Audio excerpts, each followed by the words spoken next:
के तपाईँ राति सुत्न सक्नुहुन्न? मनमा अनगिन्ती सोचहरू घुमिरहन्छन्, भोलिको चिन्ता, भविष्यको डर अनि भित्रैदेखि आउने एउटा बेचैनी। तपाईँ बाहिरबाट ठिक देखिनुहुन्छ, तर भित्र तपाईँ लडिरहनु भएको छ र सायद तपाईँले धेरै पटक सोध्नु भएको छ, परमेश्वर, म किन यति डराइरहेको छु? म किन शान्ति पाउन सक्दिनँ? यदि तपाईँ यस्तो महसुस गर्दै हुनुहुन्छ भने आजको सन्देश तपाईका लागि हो, किनकि बाइबलले डर र चिन्ताको बारेमा स्पष्ट बोल्छ र मात्र बोल्दैन, यसले समाधान पनि दिन्छ।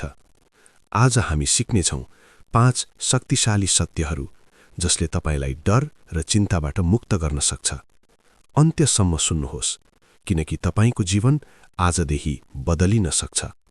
डर यो हाम्रो जीवनको एउटा वास्तविक हिस्सा हो, तर समस्या डर हुनु होइन, डरले तपाईलाई नियन्त्रण गर्नु हो। बाइबल भन्छ 2 तिमोथी 1:7 परमेश्वरले हामीलाई डरको आत्मा होइन, तर शक्ति, प्रेम र संयमको आत्मा दिनुभएको छ। यसको अर्थ के हो? डर तपाईको वास्तविक पहिचान होइन, यो परमेश्वरबाट आएको होइन। तपाईँ शक्ति लिएर बनाइएका हुनुहुन्छ, तपाईँ प्रेमले भरिएका हुनुहुन्छ, तपाईँ संयमित मनका लागि सृष्टि गरिएका हुनुहुन्छ।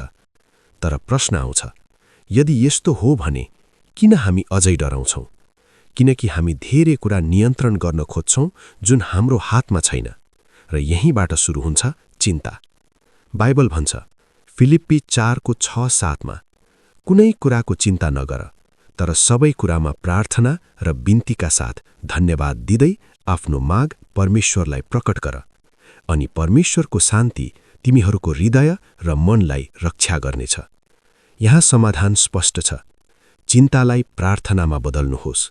जब तपाईँ डराउनुहुन्छ, त्यसलाई मनभित्र राखेर बस्नु हुँदैन, परमेश्वरसँग कुरा गर्नुहोस्। तपाईले सबै शब्द मिलाउनु पर्दैन, सिर्फ साँचो हृदय चाहिन्छ, किनकि प्रार्थना कुनै रिचुअल होइन, यो सम्बन्ध हो। अब अर्को सत्य, तपाईँ एक्लो हुनुहुन्न। यशाया 41:10 लेखिएको छ, डर नमान, किनकि म तिमीसँग छु, नआत्तिनु, किनकि म तिम्रो परमेश्वर हुँ, म तिमीलाई बल दिनेछु।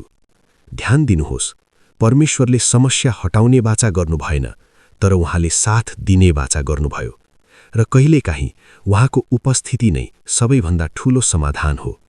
जब तपाईँ एक्लो महसुस गर्नुहुन्छ, त्यो भावना सत्य जस्तो लाग्न सक्छ, तर वास्तविकता होइन। परमेश्वर अहिले पनि तपाईको साथमा हुनुहुन्छ। अर्को गहिरो सत्य, तपाईको सोचले तपाईको जीवन बनाउँछ। चिन्ता बाहिरबाट होइन, धेरै जसो भित्रबाट आउँछ। के हुन्छ यदि म असफल भएँ भने, यदि सबै बिग्रियो भने? तर बाइबल भन्छ रोमी 12:2 यस संसारको ढाँचामा नमिल, तर आफ्नो मनको नवीकरणद्वारा बदल। यसको अर्थ तपाईले आफ्नो सोच परिवर्तन गर्न सक्नुहुन्छ।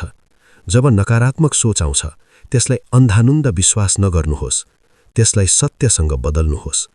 उदाहरण, म सक्दिन भनेर परमेश्वरको साथमा म सक्छु। सबै बिग्रिन्छ भनेर परमेश्वरले मेरो भलाइको लागि काम गर्दै हुनुहुन्छ। अब अर्को शक्तिशाली सत्य, सबै कुरा तपाईको विरुद्धमा भइरहेको छैन।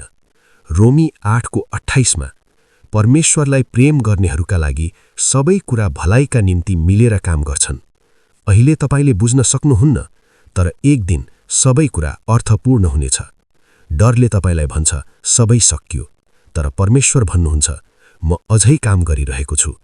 अब अन्तिम कुरा, शान्ति परिस्थिति बदलिदा आउँदैन, शान्ति तब आउँछ जब तपाईँ भरोसा गर्नुहुन्छ। यूहन्ना 14:27 लेखिएको छ, म तिमीहरूलाई शान्ति छोड्छु, मेरो शान्ति तिमीहरूलाई दिन्छु। यो संसारले दिने शान्ति होइन, यो परमेश्वरको शान्ति हो। त्यो शान्ति आधी बीच पनि स्थिर रहन्छ। आज तपाईँ निर्णय गर्न सक्नुहुन्छ, म डरको अधीनमा बस्दिन, म चिन्ताले मेरो जीवन नियन्त्रण गर्न दिदिन, म परमेश्वरमा भरोसा गर्छु। यदि तपाईँ अहिले डर र चिन्तासँग लडिरहनु भएको छ भने यो सानो प्रार्थना सँगै गरौँ। परमेश्वर, म थाकिसकेको छु, मेरो मन शान्त छैन, तर आज म मेरो डर तपाईलाई सुम्पिन्छु। मलाई तपाईको शान्ति दिनुहोस्, मलाई बल दिनुहोस्, मलाई सम्झाउनुहोस् कि म एक्लो छैन। येशूको नाउँमा आमेन। याद राख्नुहोस्, डर स्थायी होइन, चिन्ता स्थायी होइन, तर परमेश्वरको प्रेम चाहिँ सधैँ स्थायी छ। यदि यो सन्देशले तपाईलाई छोयो भने लाइक गर्नुहोस्, शेयर गर्नुहोस् र कमेन्टमा लेख्नुहोस्, म डर होइन, विश्वास रोज्छु, किनकि आज तपाईले एउटा नयाँ सुरुवात गर्न सक्नुहुन्छ।